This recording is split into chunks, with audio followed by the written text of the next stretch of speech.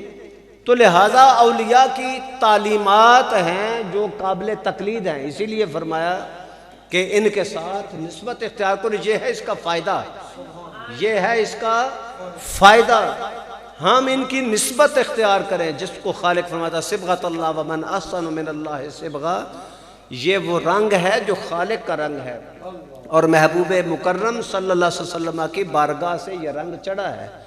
اور میں نے بصد تکرار میں نے یہ جملے جو ہیں عرض کیے ہیں، جس علاقے میں ہمارے یہ دوست تشریف لائے ہیں، یہ ہمارے بیٹھے سامنے، تو اس علاقے کے ایک دوست تھے، ان کا نام محمد شفیع تھا، یعنی حضور شاہ لاسانی کے جو جانشین تھے، ان کے بعد نبیر اعظم حضور شاہ لاسانی حضور سیدنا علی اکبر علیہ رحمہ، جن کا کل ختم پاک بھی تھا دربار شریف پہ سالانہ، ان سے کسی نے پوچھا کہ آپ یہ عطایات میں بار بار جب سلام کی باری آتی ہے تو بار بار تکرار کے ساتھ سلام پڑھتے ہیں، تو ایک دفعہ پڑھ لے تو آگے چلے جائیں، سلام پھیریں اور نماز ختم۔ تو حضور علی اکبر علیہ رحمہ فرمانے لگے کہ مجھے قسم ہے اس ذات کی جس کے قبضہ قدرت میں میری جان ہے، جب تک میں ان کی رخ انور کی زیارت نہیں کر لیتا، السلام علیکہ ایھا النبی سے میں آگے نہیں جاتا۔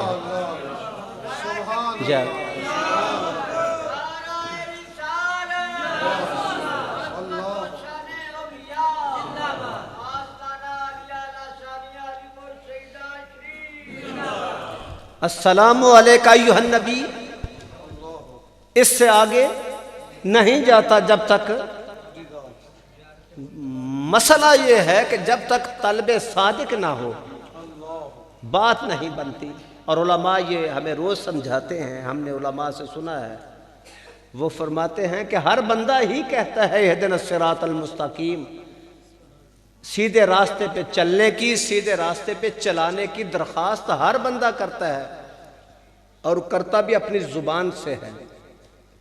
جب کرتا ہے تو پھر وہ سیدھے راستے پہ کیوں نہیں ہے؟ کیا خالق اسے سیدھا راستہ دینے پہ قادر نہیں ہے؟ وہ تو ان اللہ علی کل شیء قدیر، قدرت کاملہ کا مالک ہے. مسئلہ یہ ہے، وہ فرماتے ہیں کہ ہر بندہ کہتا تو ہے اہدنا الصراط المستقیم، لیکن وہ زبان سے کہتا ہے. اور ہمارا رب صرف زبان کی نہیں سنتا، وہ دل کو بھی دیکھتا ہے. دل کو بھی دیکھتا ہے، وہ جانتا ہے کہ اس کے دل میں طلب صادق جو ہے وہ طلب نہیں ہے جو چاہیے. اور علامہ اقبال کا وہ شعر بار بار آپ پڑھیں کہ دل بینا بھی کر خدا سے طلب، کہ آنکھ کا نور دل کا نور نہیں. لیکن دل سے اگر محبت ہے، دل سے اگر آپ کا اصرار ہے، تکرار ہے اس بات پر، تو اللہ تعالیٰ اس کو دینے پہ قادر ہے. اور اس کے لیے کوئی ایسی کوئی رکاوٹ نہیں ہے کہ آپ کو گوہر مقصود سے نہ نوازے، آپ کو منزل مقصود تک نہ پہنچائے. لہٰذا سیدھے راستے کو طلب تو زبان سے سبھی کرتے ہیں، لیکن سیدھے راستے کو دل سے پسند ہر کوئی نہیں کرتا. چونکہ سیدھے راستے کو دل سے پسند کر لیا تو پھر کتوں کی دوڑ میں کون جائے گا؟ وہ تو مسئلہ بن جائے گا. ہاں جی، وہ تو جناب کرکٹ کے میچ بھی دیکھنے جائیں گے، وہ تو جناب بیلوں کے سلسلے بھی ہوں گے، وہ تو کشتی کے لیے پتہ نہیں کسی نے کہا کہ، بلکہ پچھلے دن جناب ساڈے ایک مولوی صاحب نے وہ تو کہنے ہوندے نے کہ جدن کرکٹ میچ ہوئے نا پاکستان دا کسی نال، ادن جلسہ نہ رکھو. جلسہ پاویں میلاد شریف دا ہوئے تو پاویں معراج شریف دا، تو جلسہ پاویں جناب تسی چیلم شریف دا رکھو تو پاویں کوئی جناب بزرگاں دا عرس شریف رکھو. اس دن جب تک آخری میچ دا جناب وہ بال نہیں نہ ہو جانا، اس تو بعد جناب تواڈے نوں کوئی آ جائے تے آ جائے، پہلا نہیں آن لگا.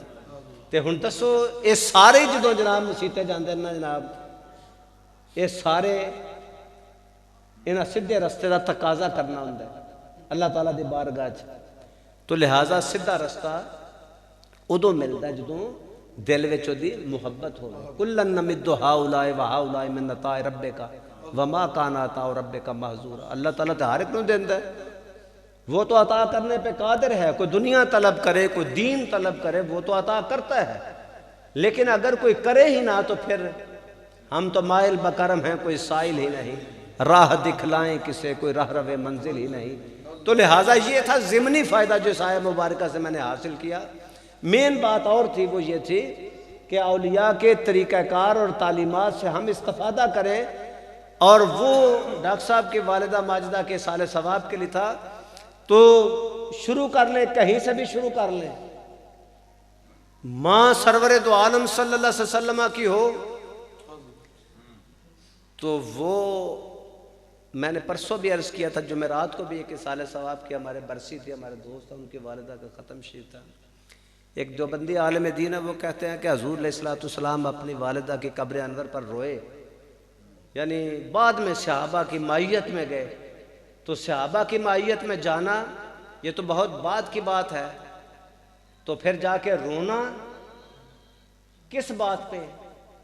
جی صحابہ نے عرض کی کہ حضور آپ تو جنگوں میں نہیں روئے، آپ تو کسی پریشانی میں نہیں روئے، آپ تو کسی تکلیف میں نہیں روئے، تو آج آپ؟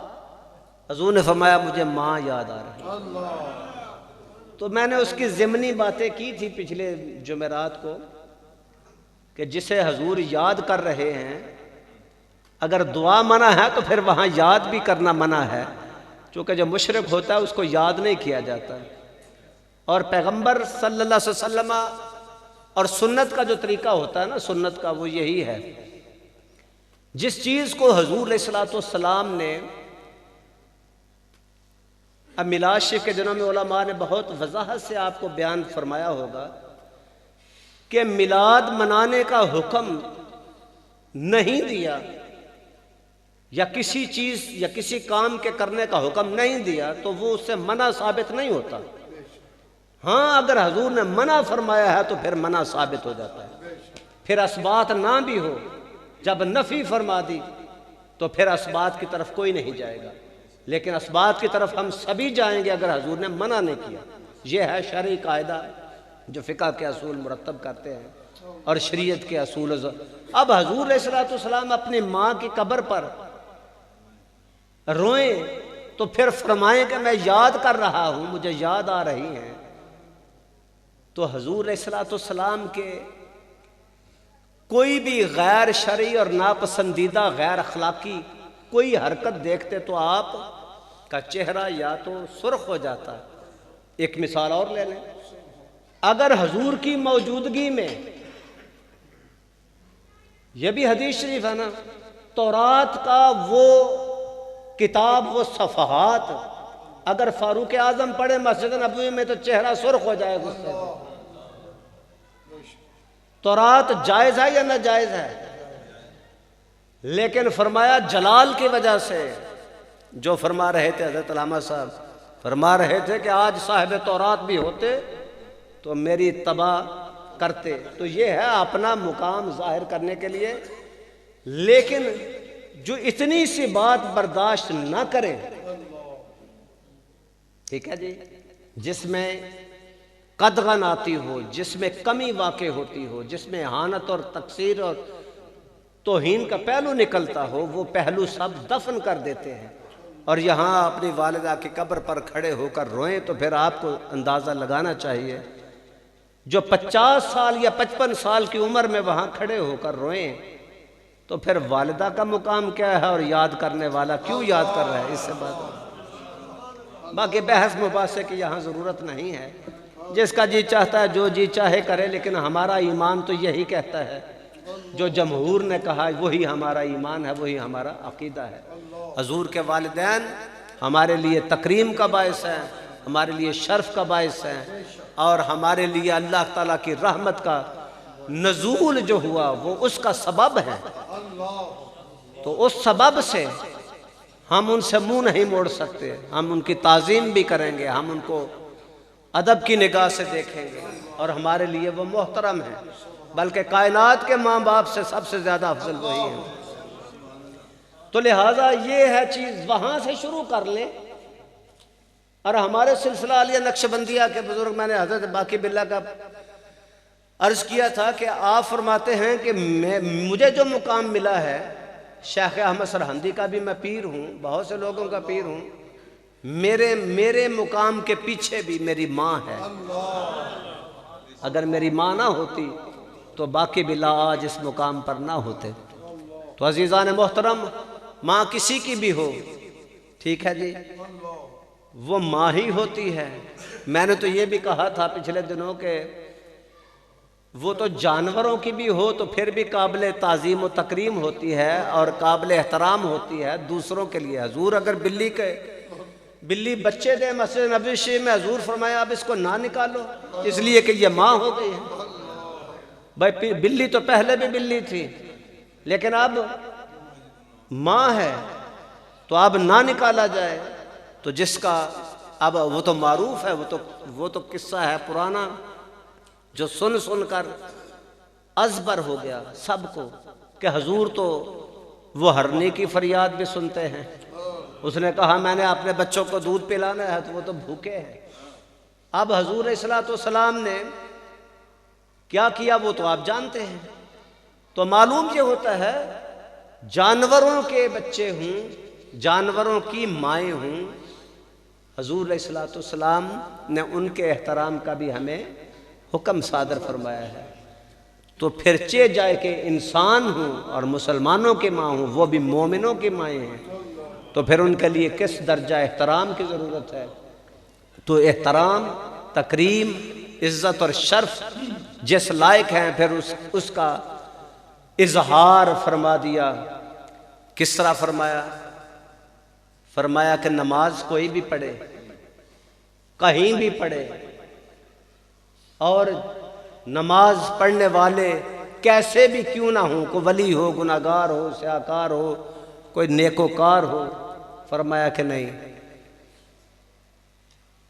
اپنے والدین ان کی مغفرت، ان کی بخشش، رب اجعلنی مقیم الصلاۃ من ذریتی ربنا اغفر لی ولوالدی وللمؤمنین یوم یقوم الحساب۔